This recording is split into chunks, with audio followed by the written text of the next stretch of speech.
अस्सलामुअलैकुम, welcome to episode 8 of podcast. तो आज हमारा जो टॉपिक है वो है मैकाट्रॉनिक्स इंजीनियरिंग। तो मेरे साथ ताहा भाई और नुमान भाई मौजूद हैं। तो सबसे पहले आप अपना तारुफ करवा दें। मेरा नाम मोहम्मद नुमान है और मैं मैकाट्रॉनिक्स का फाइनल ईयर का स्टूडेंट हूँ और यूईटी में हम 20 सेशंस हैं। तो आपका तारुफ? मेरा नाम मोहम्मद ताहा खादिम है और मेरा भी सेशन 20 या मैकाट्रॉनिक्स है। मैं बेसिकली विहाड़ी से हूँ और इतना ही काफ़ी है। अच्छा, बिल्कुल अब ना बेसिक से स्टार्ट करते हैं। जब ना आप ईकेट दिया था उसके बाद आप मैकाट्रॉनिक इंजीनियरिंग में आए तो आपने क्या क्या चीज़ें देखी थी और किस तरह इसे ना सिलेक्ट किया? मैकाट्रॉनिक्स के बारे में ईकेट से पहले ही सोचा था, यानी सेकंड ईयर में यही सोचा था कि जी करना क्या है, इंजीनियरिंग करनी है, कौन सी इंजीनियरिंग करनी है। ऑनलाइन ढूंढा जहाँ पे सारे देखते हैं और वहाँ पे पता चला जी जो मोस्ट रिक्वायर्ड फील्ड है इन द नियर फ्यूचर वो है जी मैकाट्रॉनिक्स। तो यही देख के मैकाट्रॉनिक्स डिसाइड कर लिया, ईकेट दिया और ईकेट भी इसे सोच के दिया कि इतने नंबर आ जाएंगे तो एडमिशन हो जाएगा और उतने नंबर लिए एडमिशन हो गया। एफएससी में थे उस वक्त, हमारे टीचर ने हमें फिज़िक्स के टीचर थे, उन्होंने हमें बताया कि इस तरह एक नई इंजीनियरिंग आ रही है, इमर्जिंग में है वो फील्ड। तो मैकाट्रॉनिक्स उन्होंने नाम लिया तो थोड़ी क्यूरियोसिटी हुई, लेकिन ये नहीं था कि कोई हमें पैशन इस टाइप नहीं था, बस एक नाम सुना था। तो जब फील्ड में आए तो ये वर्थ है, मतलब एक इंजीनियरिंग की वर्थ है, पता चला है कि वाकई इंजीनियरिंग कर रहे हैं और कोई रिग्रेट नहीं है कि कोई अच्छी फील्ड में नहीं है या किसी और में जाना चाहिए था। टिपिकल इंजीनियरिंग जिस तरह हैं वो सिविल, इलेक्ट्रिकल, मैकेनिकल, तो वो नहीं है कि अब उनमें जाना चाहिए था।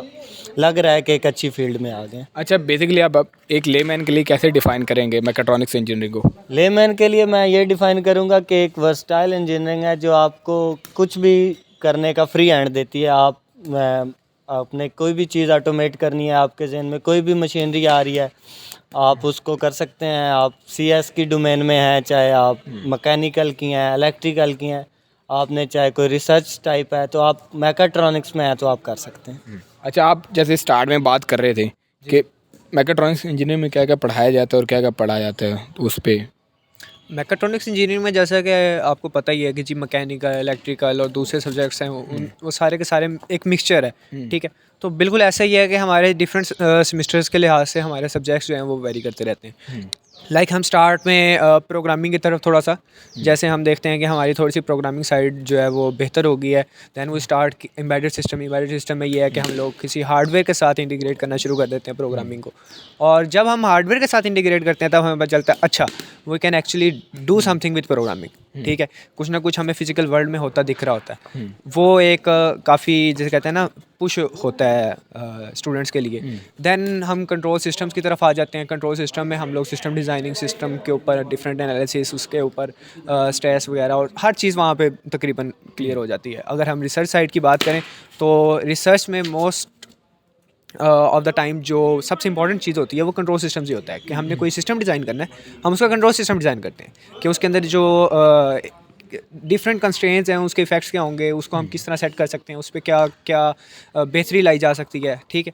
तो कंट्रोल सिस्टम के बाद हम लोग फिर आ जाते हैं प्रोडक्ट डिज़ाइन पे कि जी अगर हमने कोई चीज़ बनाना सीख ली है, एक ऑटोमेशन वगैरह हमने सीख लिया है, देन कि हमने अब उसके बाद कोई प्रोडक्ट डिज़ाइन करनी है, प्रोडक्ट हमने कोई सेल करने के लिए, मार्केट में लाने के लिए क्या चीज़ें होनी चाहिए, वो सारा का सारा एक प्रोसेस से गुजर के और एट दी एंड हम लोग artificial machine vision, artificial intelligence और ये सारी की सारी चीज़ें कवर हो जाती हैं। और एक प्रॉपर जिस तरह कोर्स चलता है आपको हर चीज़ के बारे में बताया जाता है कि एक मैकाट्रॉनिक्स में क्या है, व्हाट इज़ मैकाट्रॉनिक्स।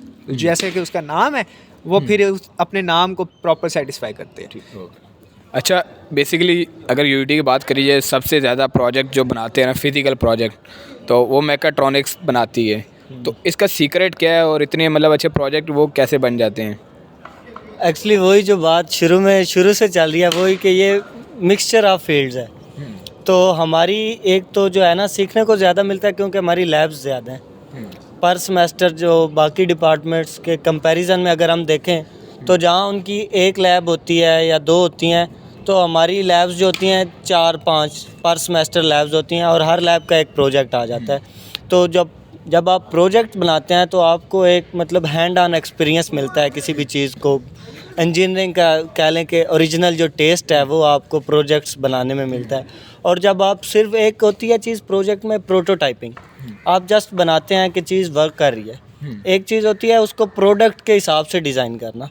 ये जो चीज़ होती है ये सबसे वैल्यूएबल चीज़ होती है किसी भी प्रोजेक्ट में। इंजीनियरिंग के जो प्रोजेक्ट होते हैं उनमें आप उसको जब प्रोडक्ट के हिसाब से लेके चलते हैं कि आपका ये जो प्रोजेक्ट है जब इसने मार्केट में जाना है, जब आपने इसको कंपेटिटर के साथ compete करना है मार्केट में, तो इसकी क्या वैल्यू होगी, क्या वर्थ होगी, फिर ये आपका प्रोजेक्ट जो है ये इम्पोर्टेंट हो जाता है, ये वैल्यूएबल हो जाता है, प्रीशियस हो जाता है इस तरह। अच्छा, यू जैसे आपको ने बताया कि मैकेट्रॉनिक्स बहुत सी चीज़ों का मिक्सचर है, लेकिन अगर हम फ्यूचर की बात करें तो उसमें मैकेट्रॉनिक किन किन फील्ड में डिवाइड होती है और इंसान किधर किधर जा सकते हैं? मैकाट्रॉनिक्स में वर्सिटैलिटी है कि आप लोग किसी भी साइड पे जा सकते हैं depending upon your own taste, ठीक है। लेकिन अगर प्योरली मैकाट्रॉनिक्स की बात की जाए तो जितने भी ऑटोमेशन फर्म्स हैं जो कि इंडस्ट्री में या आपको होम लेवल पे आपको जो अप्लाइंसेस प्रोवाइड करती हैं ऑटोमेशन की, जो जिसमें बहुत सारे काम हो सकते हैं। हम लोग डेली लाइफ में जो भी काम हम देखते हैं, कोई भी काम ऑटोमेट किया जा सकता है। जस्ट लाइक सिंपल सा काम है सफाई, तो सफाई के लिए आपने देखे होंगे बॉट्स, ठीक है। अब वो क्या है, ऑटोमेशन है। सिंपल आपने एक रोबोट बना दिया जो क्या करता है, सफाई करता है, ठीक है। अब इसी तरह हर जगह पे डिफरेंट इस तरह के कोई ना कोई काम, कोई ना कोई टास्क, अब उनके लिए सोली एक प्रोडक्ट डिज़ाइन करना, दिस इज मैकाट्रॉनिक्स, ठीक है। आप इंडस्ट्री में चले जाए, अब इंडस्ट्री में जो कंपोनेंट्स को जो मशीनरी लगी हुई है वो सिंपल इलेक्ट्रिकल नहीं है, सिंपल मैकेनिकल नहीं है, ठीक है। वहाँ पे दोनों चीज़ें इंटीग्रेटेड है। अब वहाँ पे उन्हें रिक्वायर्ड है एक इलेक्ट्रिकल का जो एक्सपर्ट हो, एक मैकेनिकल का जो एक्सपर्ट हो, और उस चीज़ पे काम करते रहो। लाइक अगर हमारे पास एक मैकाट्रॉनिक्स इंजीनियर हो जो उन दोनों के अंदर एक्सपर्टी रखता हो, ठीक है, वो इजीली उन दोनों के ऊपर वर्क करके उन दोनों को आपस में इंटीग्रेशन में देख सकते हैं कि कहाँ पे प्रॉब्लम आ रहा है, कहाँ पे ये मसला है, कहाँ पे ये मसला है। ऑटोमेशन में वो देख सकता है कि जी कौन सी पीएलसी में क्या प्रॉब्लम आ रहा है, क्यों फलां सेंसर काम नहीं कर रहा, उसकी वजह से ये प्रॉब्लम आ रहा है। देन हमारे पास बहुत सी चीज़ें जो है ना वो समराइज़ होना शुरू हो जाती हैं कि जी वाई मैकाट्रॉनिक्स इज नेसेसरी। अभी पाकिस्तान में इतना ज़्यादा रुझान नहीं है, पाकिस्तान में जो कि लोगों को पता नहीं है व्हाट इज़ मैकाट्रॉनिक्स, ठीक है, या मैकाट्रॉनिक्स इंजीनियर्स के पास क्या क्या स्किल्स हैं। इस वजह से पाकिस्तान में हम कहते हैं कि स्कोप नहीं है, लेकिन स्कोप है। जो इमर्जिंग इंडस्ट्रीज़ हैं या जो कि ऐसी इंडस्ट्रीज़ हैं जो भी ऑटोमेशन पे काम कर रही हैं, जो कि ज़्यादा मॉडर्न टेक्नोलॉजी की तरफ जा रही हैं, वो मैकाट्रॉनिक्स इंजीनियर्स को प्रेफर करते हैं। वो चाहते हैं कि हमारे पास मैकाट्रॉनिक्स इंजीनियर्स आए, क्योंकि उन्हें पता है ऑटोमेशन क्या है, उन्हें पता है मैकेनिकल के पार्ट्स उनको आपस में किस तरह इंटीग्रेट करना है, उन्हें पता है इलेक्ट्रिकल किस तरह, कौन सा कंट्रोलर डिज़ाइन करना है, कंट्रोलर किस तरह यूज़ करना है, किस चीज़ के लिए कौन सी चीज़ रिक्वायर्ड है। दैट्स वेयर मैकाट्रॉनिक्स का।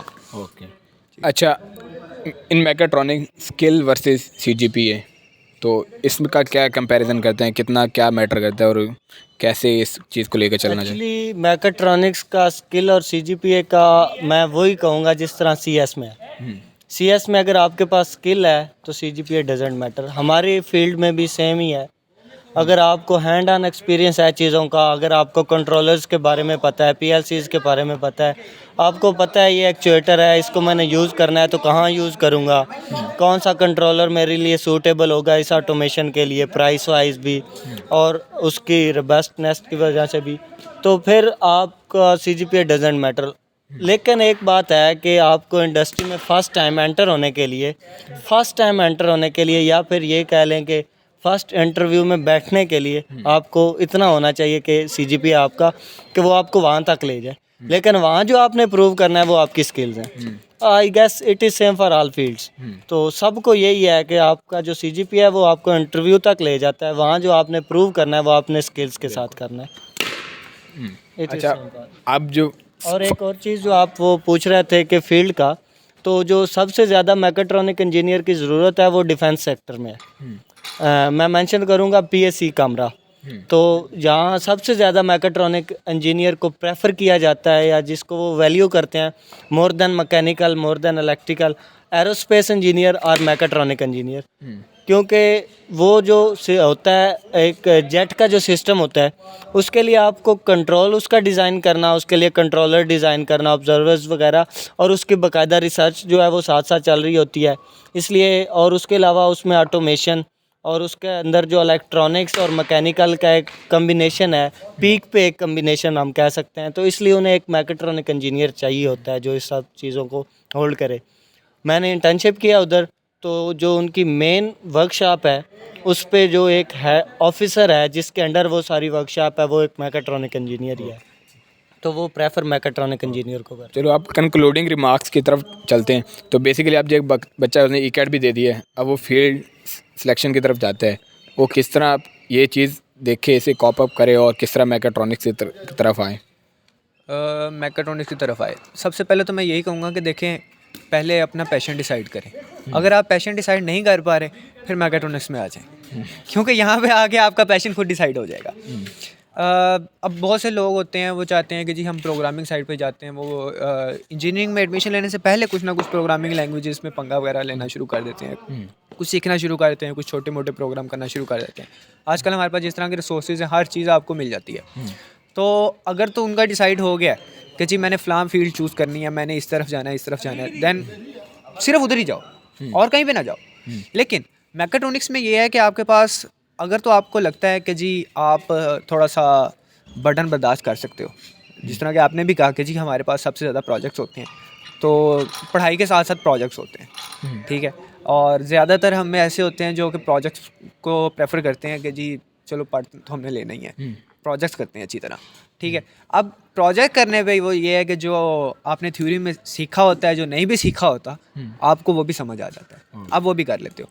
अब जो अगर कोई बंदा आना चाहता है मैकेट्रॉनिक्स में, उसके लिए यही है कि यार बहुत मज़े की फील्ड है, ठीक है, आपको मज़ा आता है काम करते हुए। ऐसा नहीं है कि एक रफ सा सब्जेक्ट है, आपने सिर्फ पढ़ते रहना और ख़त्म, ज़िंदगी ख़त्म। नहीं, आपके पास अपॉर्चुनिटीज़ हैं, आपके पास डिफरेंट पाथ्स हैं, आपके पास हर जगह पे नई नई अपॉर्चुनिटीज़ आती रहती हैं। तो जस्ट आपको अपने आप को डिस्कवर करने का मौका मिल जाता है। आ जाओ फिर आ मैकेट्रॉनिक्स। जाओ बस। हाँ, आपका टेक ऑन इस बात पे? मैं यही कहता हूँ आ जाओ मैकेट्रॉनिक्स पे। अगर आपका एक साइड पे इंटरेस्ट नहीं है तो आप मैकेट्रॉनिक्स में बहुत सी चीज़ें, आपके पास मल्टीपल ऑप्शन होगा, कोई ना कोई चीज़ आपके इंटरेस्ट की निकल ही आएगी।